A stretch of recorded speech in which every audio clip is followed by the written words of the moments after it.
This is a presentation of Northeast Streaming Sports.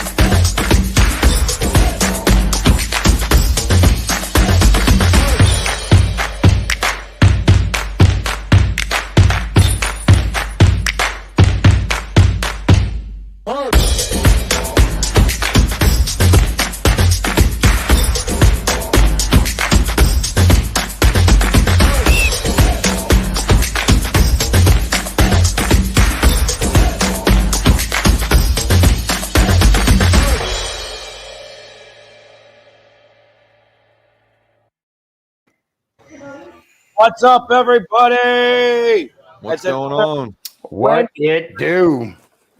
And we're here at another NFC East show. We're streaming on Facebook, YouTube, Twitter, Twitch, Zodiac TV, and the Northeast Streaming Sports Network. Week 2 in the books. Week 3 about to get started, and I'm going to start it off just the right way. Hold on one sec. Dallas sucks! Dallas sucks! Dallas sucks!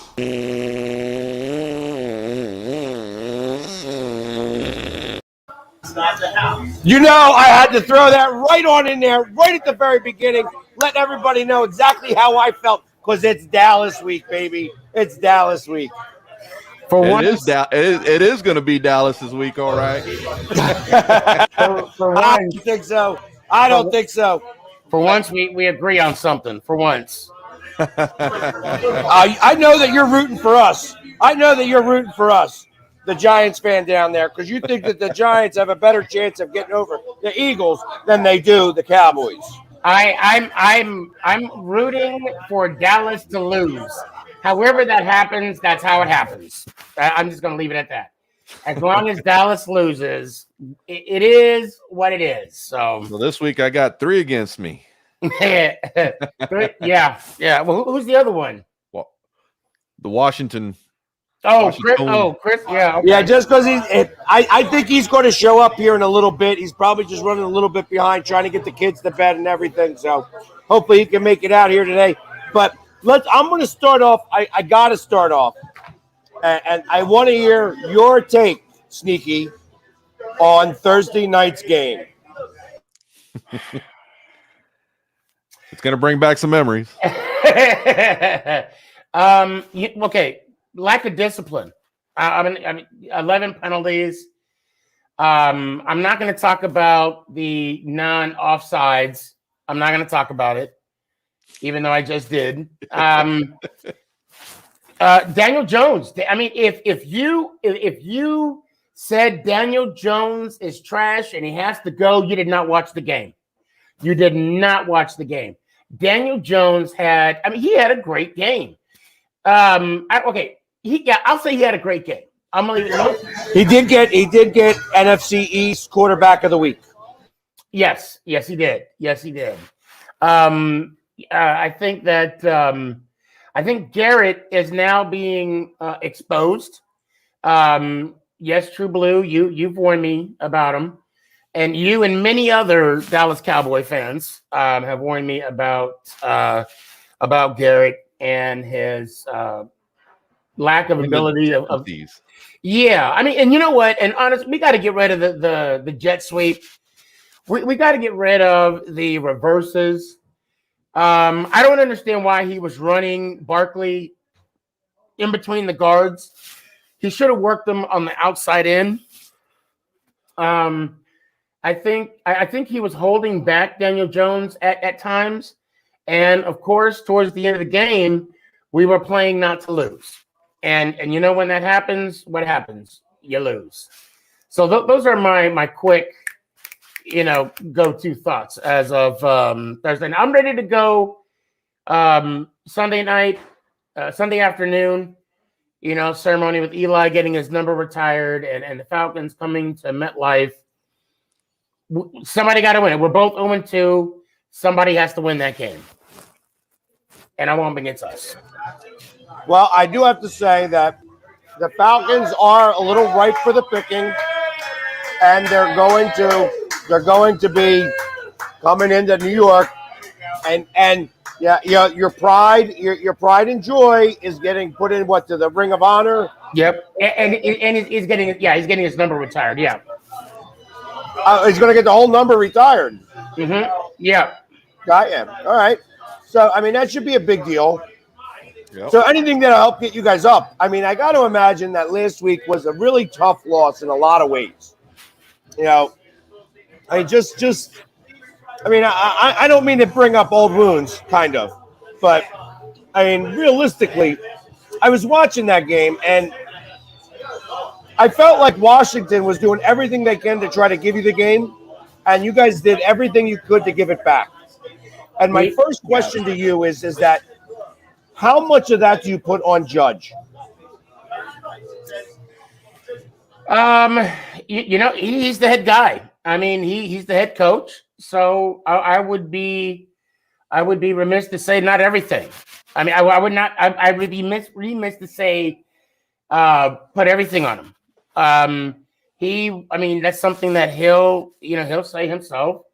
The buck stops here. You could point blames at everybody, but I mean, he's the head coach. But I personally wouldn't put it on Judge. Because he's giving Garrett the faith in putting in an effective game plan. And he's putting in the confidence in Garrett. And I'm sure they go over plays and Garrett's telling him this is what I think we should do this week. And, Judge has to sign off on it. So, there's, he has his stamp of approval on it. So yeah, he's going to get some of the blame.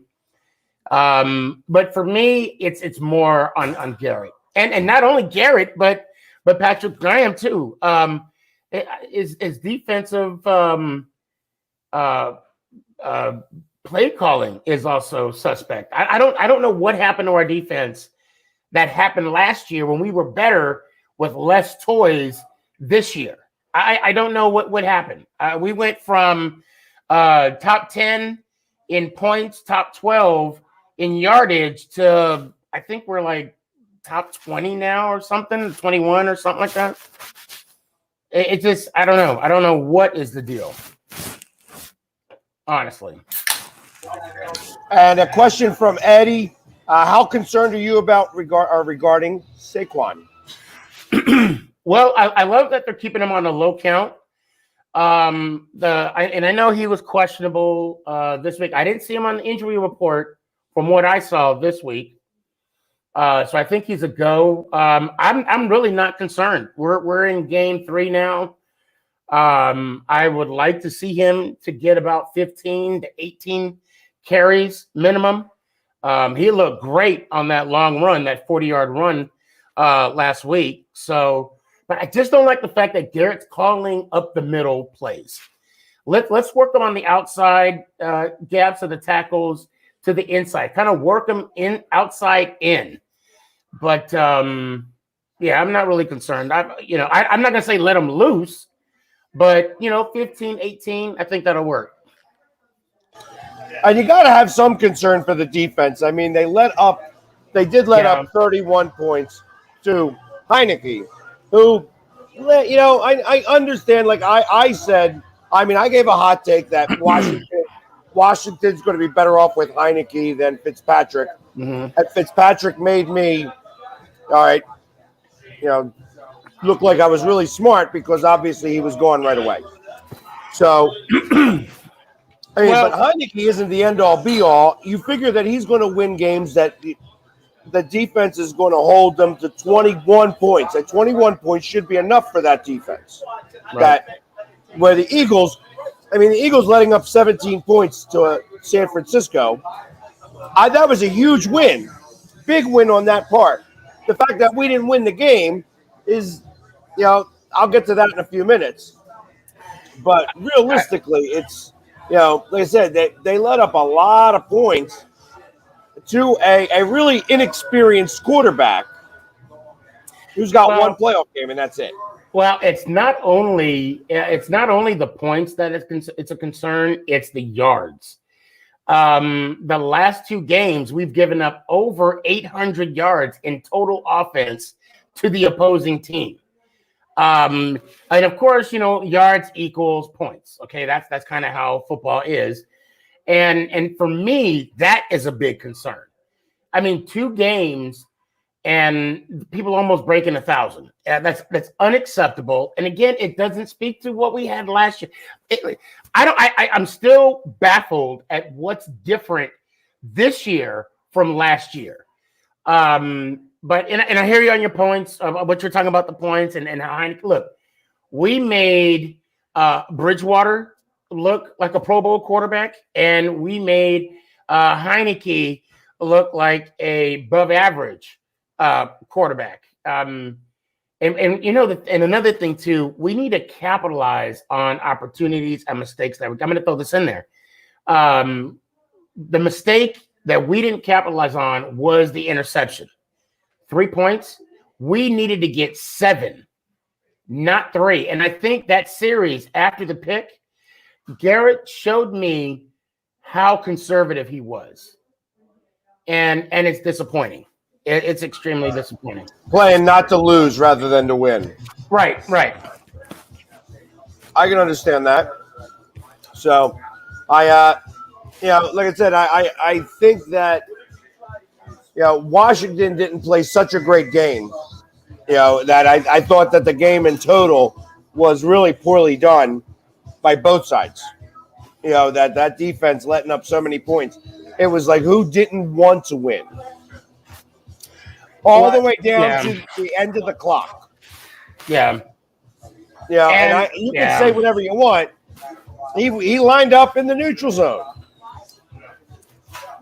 Yeah, but I mean, but you still see, I really want to see a side angle, because the angle that we're seeing all over social media, and even I saw it on Sports Center, is that, he didn't move, or he moved right as the ball was moving. So, but at the end of the day, I could care less. I could care less if he wasn't offsides. I could care less if it was a missed call. Look, it shouldn't have happened. You don't let the refs determine the game. And yeah, I'm seeing here a Facebook user on my end. It said last week was the most painful loss in the Judge era. Well, yeah, I'll agree to that. For now, it is. Why is Moto not talking? He should know Garrett. I think he's letting me letting you vent. express my feelings, because Cowboy fans are right. Yeah, you're and right. Here's the biggest reason. But hold on, but let me clear. One is this is just the second game. 2, if the offsides didn't happen, we may be having a different conversation. Although I still would talk about the conservativeness of the offense, and 2, the 11 the penalties, or 10. But go ahead, True Blue. No, the thing about Garrett is that he gets into his little deal where he's going to keep running the same plays over and over and over. And what I mean by that, he's going to keep taking the same path with his running backs. Like you were talking about, how he's going to keep them inside. Mm-hmm. And then, those reverses and all this other stuff. He's going to keep the same playbook because nobody puts it on him to say, hey, let's change it up a little bit. And that's the reason that Kellen Moore is our offensive coordinator here in Dallas.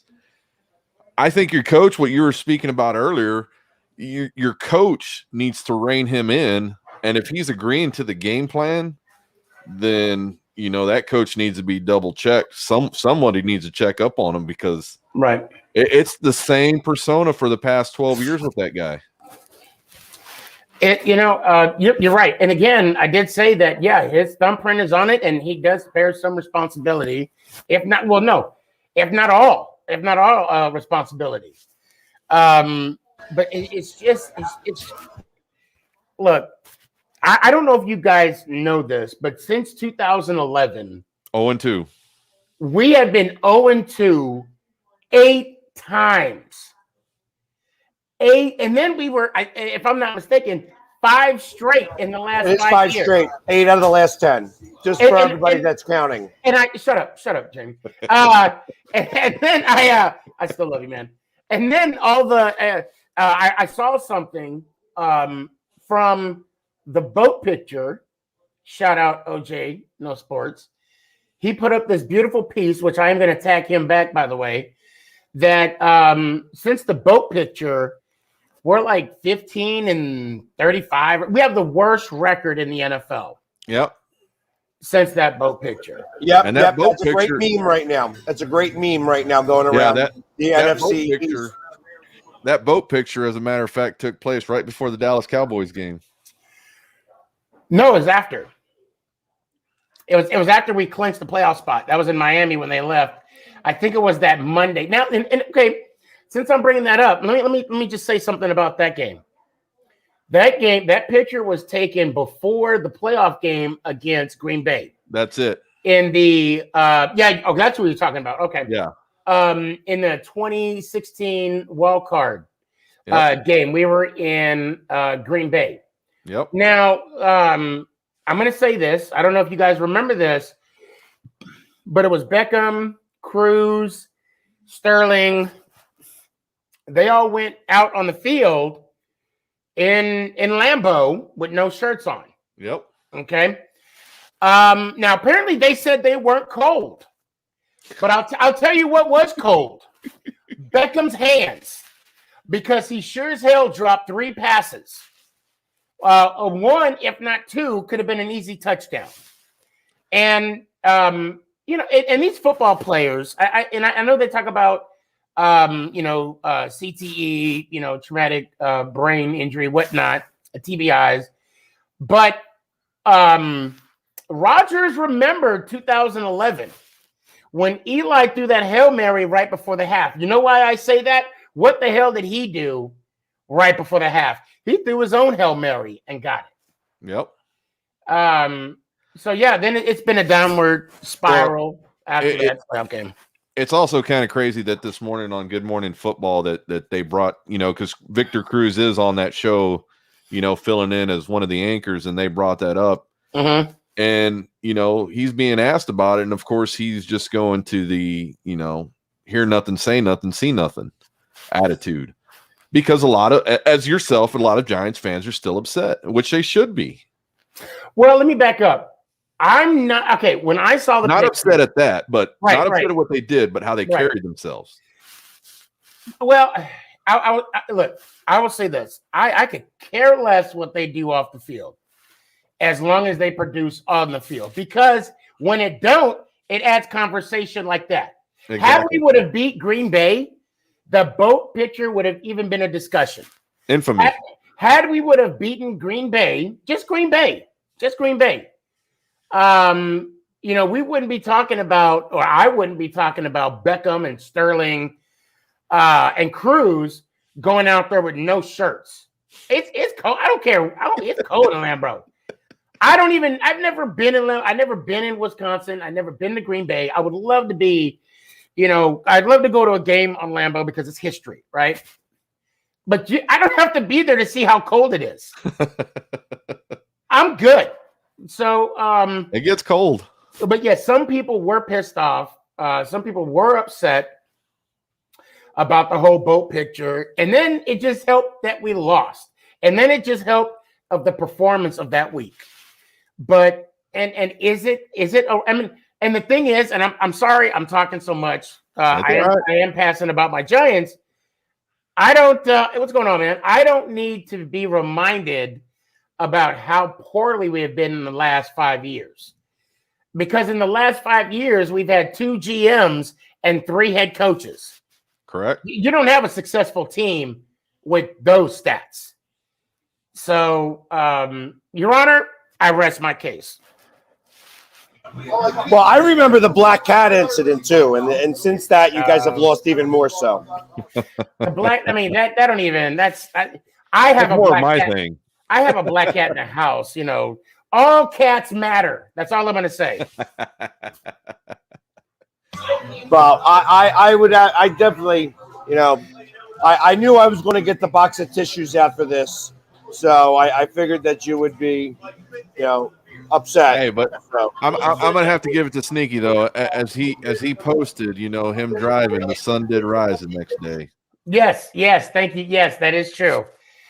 So hey, he That is stuck. He true, stuck to his word. He did say the one thing that he'd guarantee is that he'd be wearing Giant stuff the next day, that's right. and he wore Giant stuff the next day. Damn So, right.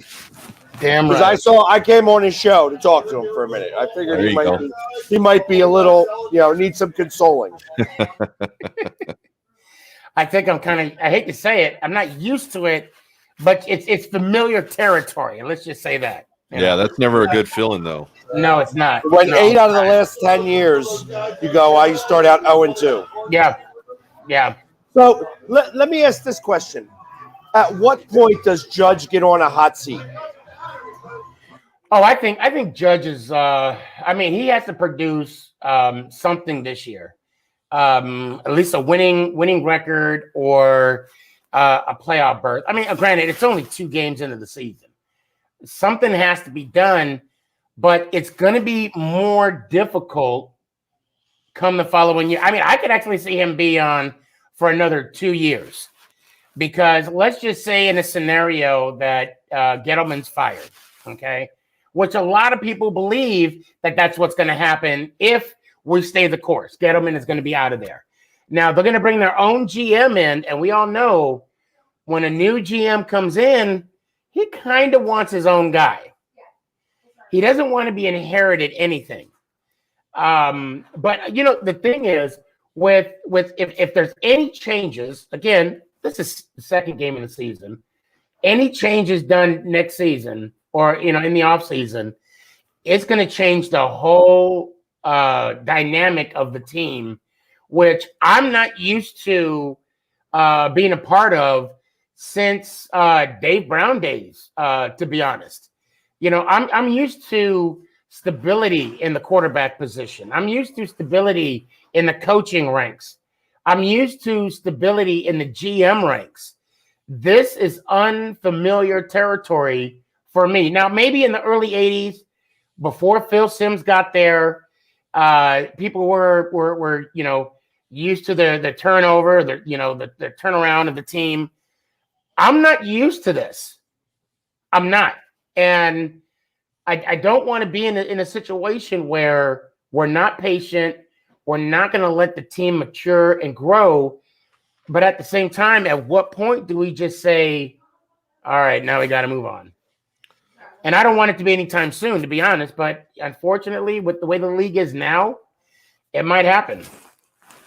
Well, I feel that I kind of agree with you on the fact that I feel that if they have a bad season, Gettleman will be the first one to go. Mm-hmm. They'd hire a new GM, and they'd give him one more year. He'd have a proven year because the GM wants to get a feel for the team. Yep. That he'll do what he can. He'll try to listen to the coach a little bit, but he'll do what he can to fill in the holes. But then ultimately, if that coach doesn't produce that year, the new coach is going to be right behind. Right. And at least that's my opinion, but I don't know. My opinion is I think he's more on the hot seat before 8 games. I think with the hiring of Jason Garrett, I think with the 0-2 start yet again, I think he's on the hot seat, before 8 games. If he's not, if the team is not producing on the offensive side, the questions are going to be, who hired this person? Because there's going to be a fall guy, regardless. Right. Any way you want to look at it, there's going to be a fall guy, because the organization that's ran by the top down, it's stuff. You got to remember, stuff doesn't roll uphill; it rolls down. Right. So the first person that Gettleman's going to go after is his head coach and that hire. So, but it all depends, though, if who hired Garrett. Well, that's what I'm saying. Yeah, was it Coach Judge, or was it Gettleman? Gettleman just say, hey, this is who we're thinking about. And, of course, being a head coach, a newly head coach, he's going to be like, yeah, sounds good. Let's do it. Now, with that being said, would it be different or had it be different if Judge could go and get his actual guy if that's what he actually wanted? Yeah. But I mean, we'll see. I mean, again, I just hope that we could get past Atlanta, and then after Atlanta, I think we have the Saints, and then I'll be in AT&T Stadium with you. I got to talk to you anyway. Every time I see you on Wednesdays, but when we get off, I'm like, I go back to my normal life as Clark Kent, without my cape, and then I see you on anyway. But so you got to get through 1 week at a time, really. I mean, that's pretty much it. I know we're spending a lot of time on the Giants here, but you guys are right now 0-2. Thank you. You are making the NFC East still look bad. Got to work something out there. Get a win. Beat the lowly Falcons. But the hard part, the answer to that though is stopping the quarterback, because you're playing another quarterback, and this quarterback actually used to be good. Right. And the thing is though, I keep talking about Calvin Ridley, how he's not Roddy White or Julio Jones, but the guy just caught like $160. I'm sorry, $116 last week. Yep. So we got to stop him. We got to stop the running game. It's just we got to win. Bottom line, we got to win. We got to win. Yeah, that's why again I'm getting to the point where I'm saying 8 games and he's in the hot seat. If there's no production by 8 games, somebody's on the hot seat. And maybe it'd be a little good thing to do some homework to see who did that hiring, because I'd be interested to know as well. Yeah. I would actually. I mean, now that we keep bringing that up, and I think anybody's on the hot seat. It is Garrett. Oh yeah, most definitely. I think it, and I think Garrett will be the fall guy. He may be the first to go. Yep. Because Judge could be like, hey, he's my offensive coordinator. He had a good history. He came well recommended. What have you have done? Yep. I took the advice of somebody above me, and it didn't work out, so I got to go with my guy. I mean, Jerry loved Garrett. Loved him. And you know that more than anybody. So it wouldn't have surprised me if Jones called up, the Maras and be like, hey, my guy's good. Give him a chance. Let's see what he can do for you guys. You guys got a new coach. He could probably be your future coach. He has the experience. It wouldn't surprise me. It wouldn't surprise me at all. That would surprise me. The kind of I'll scratch my back if you rub mine type of deal. I thought that only happens up in New England. No, actually, down in Houston, apparently. No doubt. Oh my goodness. Yeah, I guess it's always there's a sprinkle here, a sprinkle there, a little bit all over the place. So allegedly. All right, let's talk about another damn team. Aren't there? Here we go. How about you, Philly sports guy? Shoot. All right. Well. So, for the Eagles, I felt this week, our loss was all in the 3rd and 1s and the 4th and 1s and the goal line plays.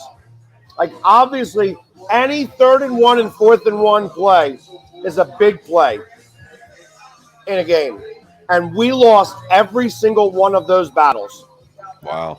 And because of that, that's why we lost the game. The defense did well enough to keep us in the game. But not scoring after a 91-yard pass play and having 6 opportunities at a 1st and goal to try to get in and not doing it, it was definitely rookie mistakes made by the coach. A little bit of poor execution from the quarterback. Yeah, I that game came on at noon, and I remember here in Texas, and I started watching it, and I was like, wow, this Eagles team is starting to march down the field. And then there was that long pass, but the guy stepped out of bounds. And I think that tempo right there, that one little poor, procedural play that, he stepped out of bounds. But I thought the Eagles were going to keep carrying it as they did, and I finally got to another place and I saw that they weren't scoring, and I was like, wow, what happened here? Because San Francisco wasn't doing anything. But as you alluded to, once I saw the time of possession, I was like, okay, well, this game's somewhere. But then, as you said, the 3rd and 1, 4th and 1, they weren't executing. So, of course, that's going to kill your team. Well, and going down the field 3 times, specifically, and only having 3 points to show for it. Yeah.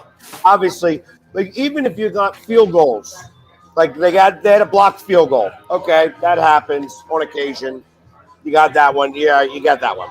But when it's 4th and 1, take the points. Take the points. If you don't make that, it's such a buzzkill for everything. You said, so now there's 3 minutes left in the half.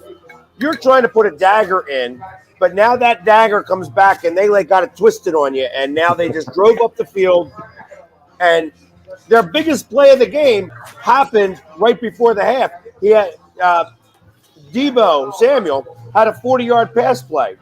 That was the longest play of the game for San Francisco, and it was only one play, and it got him from there, from like the 4-yard line to the 45-yard line, and it started that drive.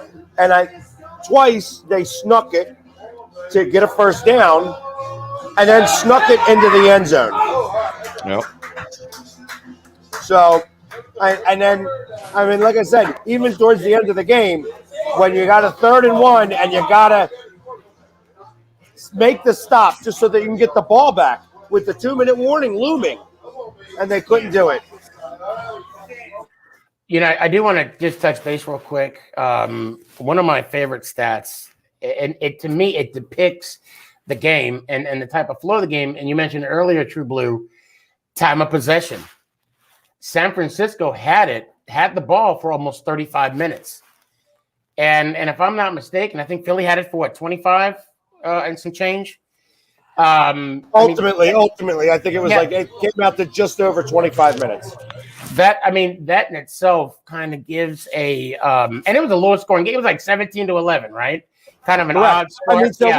We had a 3rd and 15 that was coming, but because of a bad hit by Barnett, that they wound up getting a penalty, personal foul, 15 yards, first down.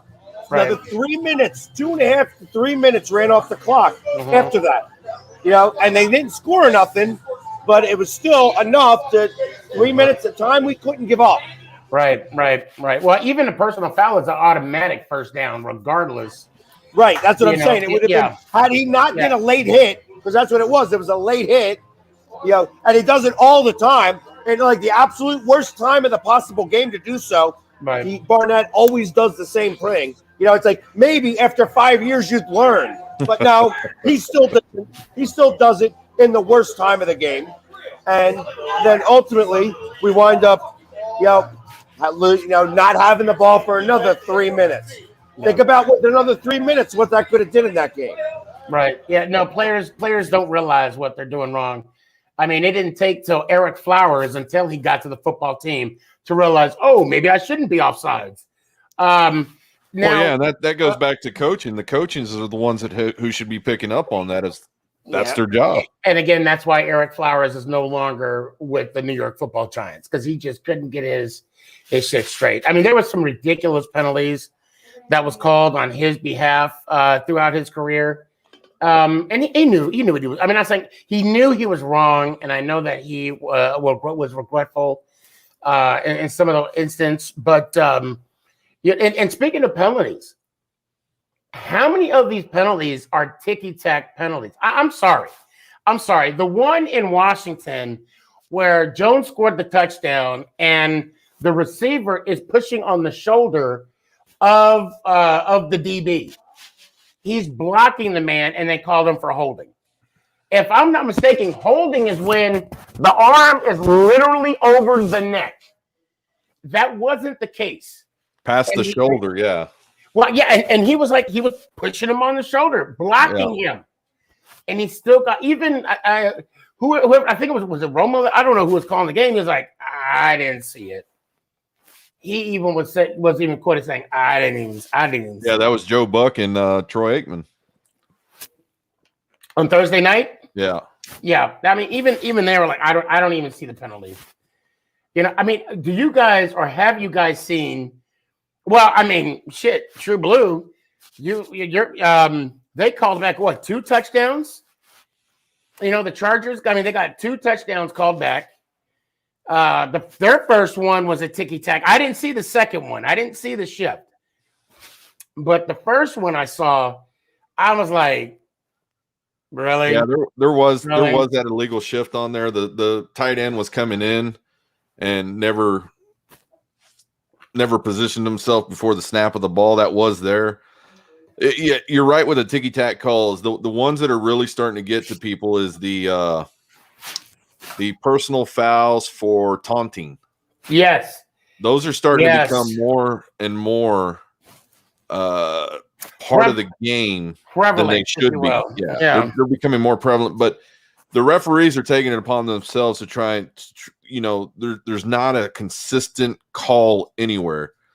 If you're in the ear of somebody, okay, I get it. If you're bumping somebody, I get it.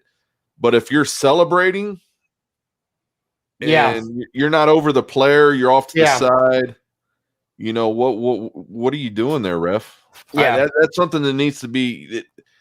They put it out there. The network, NFL Network puts it out there. What the rule books put it out there, but there's no consistency on it, and it's starting to become because they didn't do any class about it. They just said, we want you guys to start to call this, and that there's nothing saying, oh well, this is a good call, this is a bad call. And what are they going to wind up doing? They're going to wind up reinstating the review for these types of calls. Yep. I mean, because realistically, first off, a taunting call should only be 5 yards. Right. You can make it a personal foul, but make it 5 yards. Let's be real. You know what I mean? Right. It's like, all right, 5 yards. If you want to give them a first down, because really, it's not the 15 yards that does it. It's the first down that makes the difference. First down. Yep. And that's the problem I have with the call. We'll see. You're giving somebody a first down just because they celebrated a little too hard. This is when we had the not fun league. Mm-hmm. We're going to stop all these things. I mean, hey, listen. Stop the defenses running all the way across the field to go sit in front of a camera. Right. Stop that from happening. Right. Don't tell me that somebody who's just like, yeah, and it just happens to be too close to the other player that it's a taunting foul. Get the hell out of here. You know what I mean? When the Chargers had the ball, they were driving down the field, and Allen, number 1-3 for the Chargers wide receiver, he caught the ball. He got tackled by our linebacker. Well, he gets up and he bumps our linebacker and then gets in his ear as he's walking away, keeps bumping him while the linebacker's walking. Now, that's taunting. If the guy caught the ball, the linebacker gets up, walks away, and he keeps getting bumped from behind and talked into his ear, okay, I can see that. But the guy celebrating after making a hell of a catch, just because he's celebrating, getting a 15-yard penalty, taking that play away. That's and that's the problem. All these calls are so subjective. It is. It is so subjective that you're right. There's no standard to the rule. I mean, the rule is black and white, but there's so much gray around it that you're not wrong for calling any type. Like you said, Allen. I saw it. He stood up. He bumped him. Flag. But it wasn't intentional, ref. I don't care. He bumped him. That's a penalty. See, and this is the thing, too, when we're talking to Dean Blandino about it, and he says it's a judgmental call. The referee right there, he's going to be the one to do it.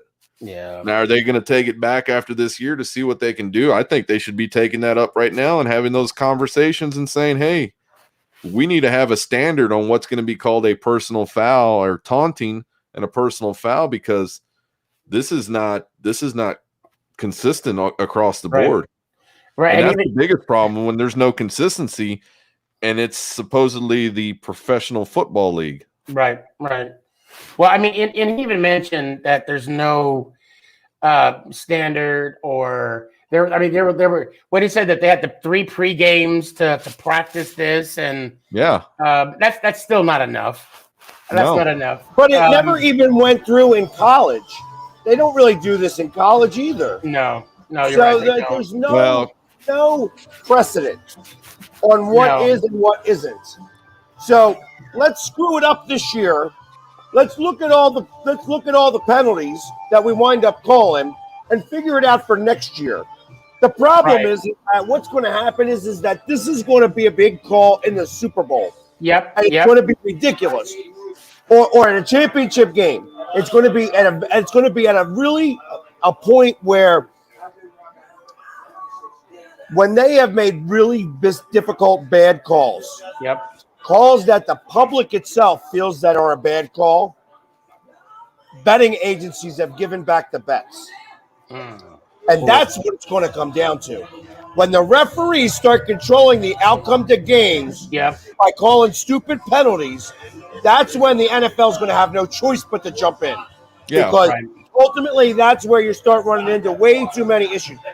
I already realized that these NFL refs are calling bad games. So, well, here's the thing. You got to remember the NFL is now in league with Caesar's Palace. That's this is why that was a big conversation, is the NFL wants to join up with Caesar's Palace, but now you just joined at the hip with the betting league, and now you've got people who are employed making decisions for a game that has a line in Vegas. Right. There's a reason basketball didn't allow that. If they can't put a standard across the board, then there's going to be some misfits. But it's not good either way you look at it. So, Jamie, you were talking about it's going to happen in the Super Bowl. It's going to happen in a championship game. I don't know if you guys remember way back in the day when it was a former Miami University coach after Jerry Jones. Was it Dick Erickson? I think it was. He coached the Seahawks with Rick Meyer back in the day. I know. You got this is football knowledge right here. If you guys don't know what I'm talking about, look it up. He was drafted number 2 after Drew Bledsoe. Well, the Notre Dame. Yes, out of Notre Dame. They were going to go to the playoffs. They were in the lead. Now it was the Jets versus the Seahawks in Seattle. I want to say it was in Seattle. Vinny Testaverde was the quarterback. If the Seahawks would have won, they would have been in the playoffs. And this was before instant replay came in. And the reason why I'm bringing this up, Testaverde, last seconds, bolted to the end zone, got tackled clearly before the ball even crossed the plane. But the refs called it a touchdown. They went off the field. Now, because of that messed up call, which this is going to create, this subjective personal foul is going to cause someone to lose their jobs, lose their livelihoods, careers are going to be lost because of this. And it's not even only the Super Bowl. We're talking about other consequences and repercussions of a rule put in that is completely subjective. Right now, True Blue, the way you're looking at me right now with your arms crossed, well, they were crossed a few seconds ago, that is a personal foul, 15 yards, first down. Yep. Just by you doing that alone. Yep. So it's unfortunate, but it's something that we gotta play throughout the year. Yep, that's it. Yeah, and our game against the Chargers, Sorry, I had to change location. It was getting way too loud in there, and it's like when I'm having a hard time hearing, and they keep turning up the radio. It's like, okay, it's time for me to get out of there. So obviously, I guess they didn't want me talking in there because they know that I'm right underneath the speaker, and they kept turning it up. So, but well, you know what? Real quick, since we're done crying about the referees, because we're always going to be crying about the referees, there was another game that was being played before we get into this week's matchups.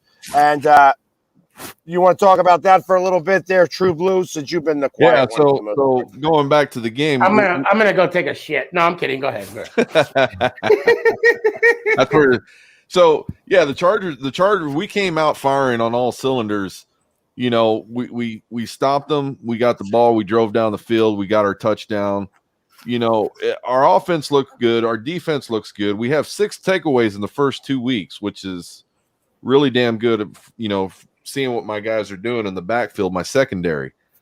But there was one part of the game that had my biggest concern, and I was actually speaking with my buddy Prime last night, and we were talking about it, which wasn't seen, which could have been the game itself, which was the clock went out in the stadium. So there was 20-some seconds left in the game, and all of a sudden the clock keeps running because the guys on the field don't have any clue on what's going on.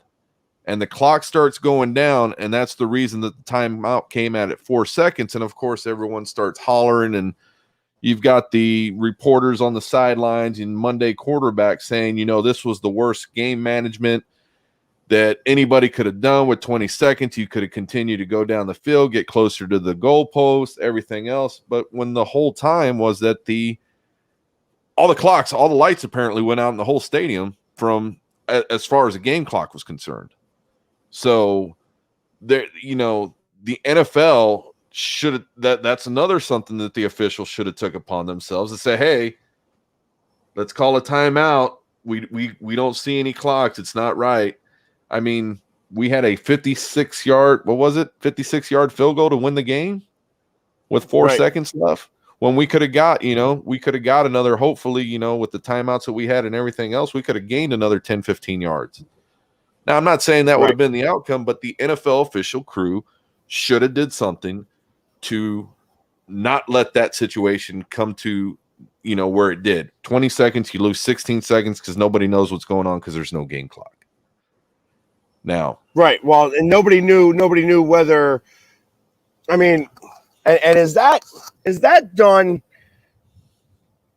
Is that like next level gamesmanship happening? Do you think that was what was occurring? I don't know, because see, this is, I mean, the way he was describing it, because he was there, and the way he was describing it, and the way I saw it from TV. The game clock went out. I saw it. I mean, you could not see any game clock. Dak was looking around. The whole team was looking around like, what the hell's going on?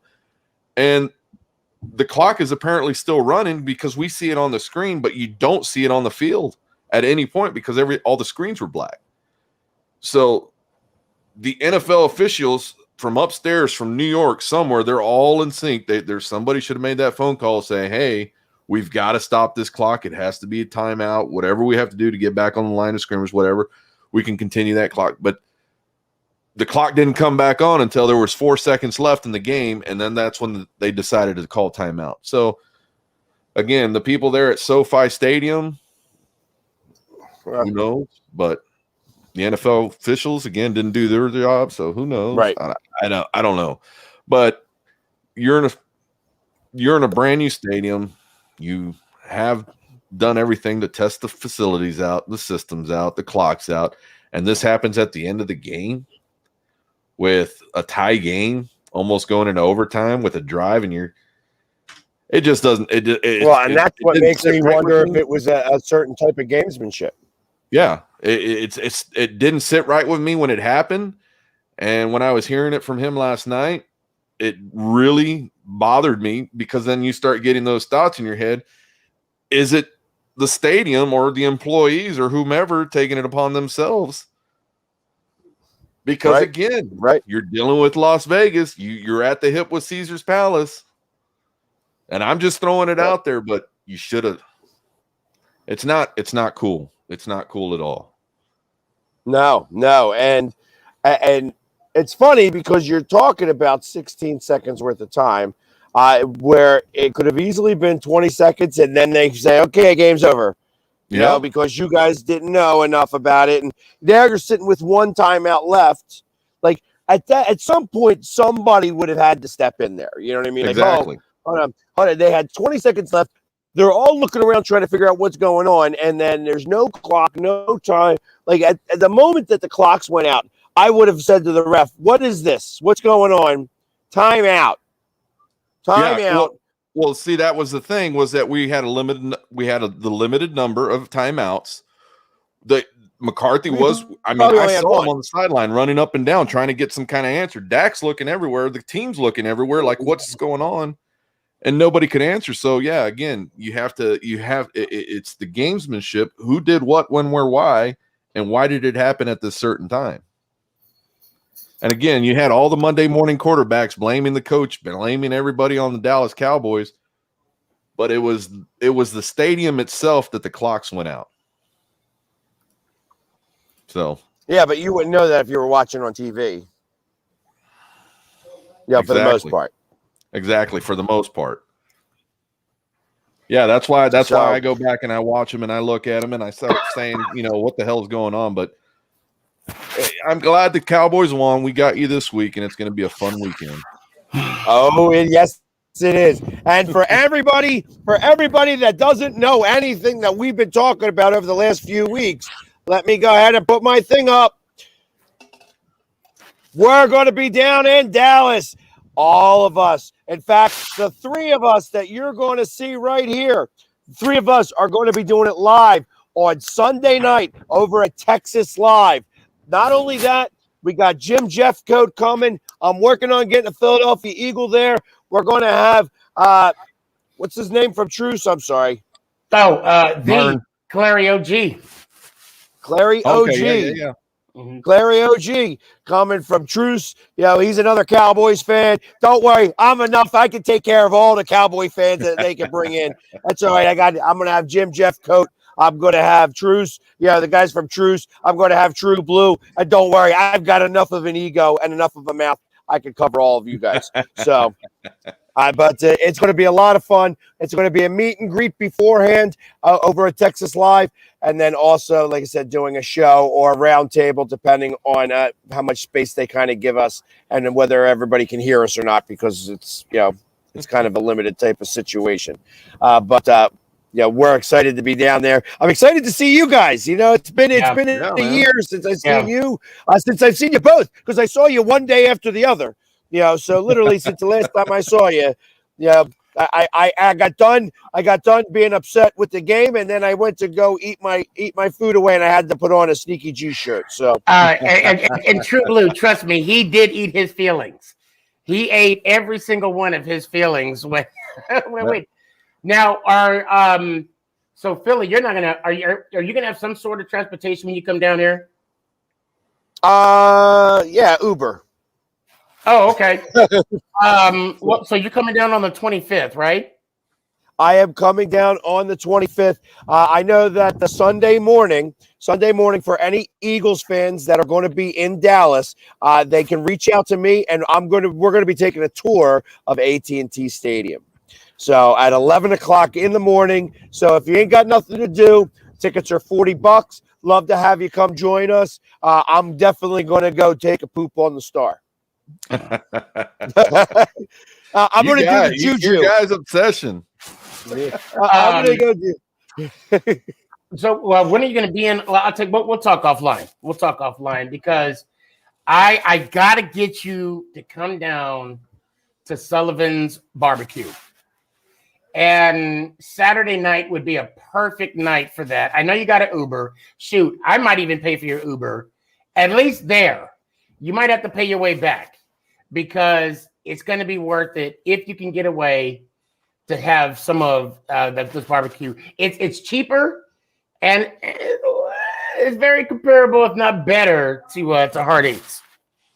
Okay, well, I'll definitely check it out. I'm hoping that, like I said, so I think I get down there somewhere around 7 or 8 o'clock. So it's a matter of getting there and then getting to the hotel, getting my stuff up, and then going and making sure that I can make it out to eat some barbecue.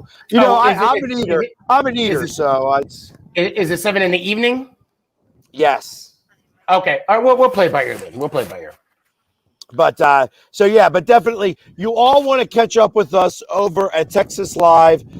They said it's going to be a great show. And then we're also going to be tailgating. I'm going to be hitting a couple of different tailgates over in Dallas. So I'm going to be hitting ours. I'm going to go hit True Blues. And we're just going to be all hyped up and ready to go for Monday Night Football, opening up the 2021 season in Dallas with a big loss. That big loss is coming Dallas's way on Monday night. On Monday night, because Dallas sucks! Dallas sucks! Dallas sucks! Not this week, baby. Not this week. Yeah, it's coming. It's definitely coming. Don't worry. And you know what sucks? I don't want neither of you to win because this would be ultimately for first place. Yeah. It depends. I don't know. I don't know who Washington's playing. Yeah, it will be depending on what Washington does.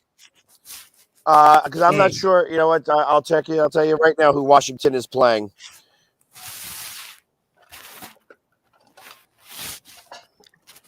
That's what I was going to ask. They are playing. And Washington is playing the Bills. So this will be for first place. Yeah, the Bills. The Bills are going to come on with a little aggression after this past week, that loss they took. Well, it's first place by ourselves if we win. Correct. If Dallas wins, it'll be a tie for first place if Washington wins. So because they would have one division, one conference, and one out of conference. Yep.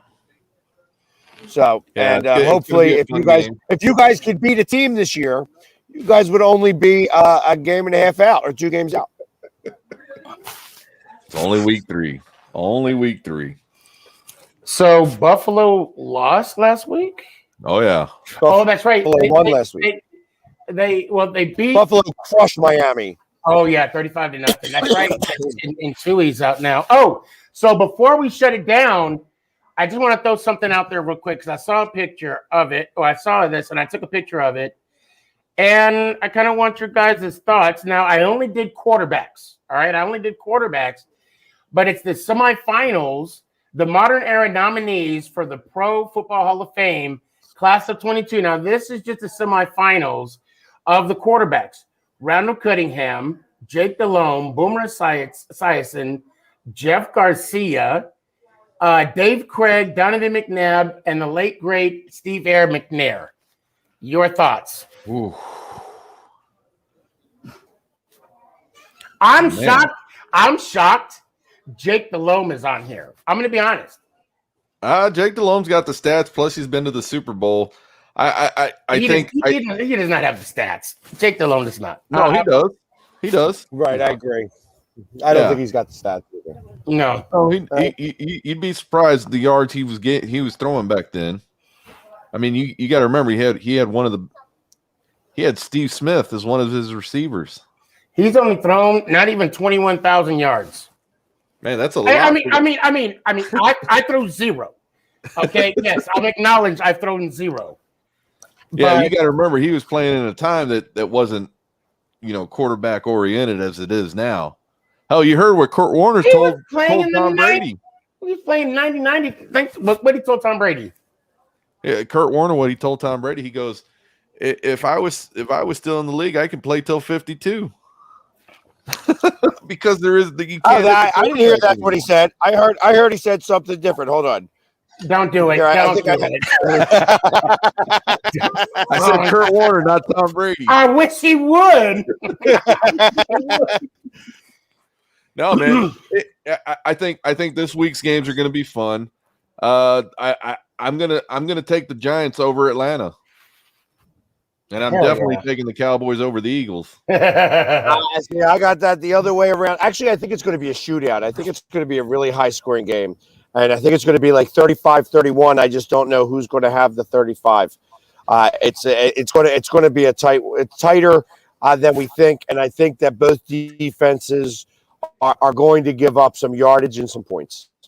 Yeah. And I think that's going to happen. I also have the Bills crushing. Yeah, Washington. I have the Bills as well. And I mean, clearly, I'm definitely rooting for the Cowboys to lose. That's just... That's the There we go. There we go. Yeah. And that's all that That'll work out in matters. my So we got favor, everybody. What, What the would you Cowboys say, losing? No, when Sneaky wants us to lose, we win.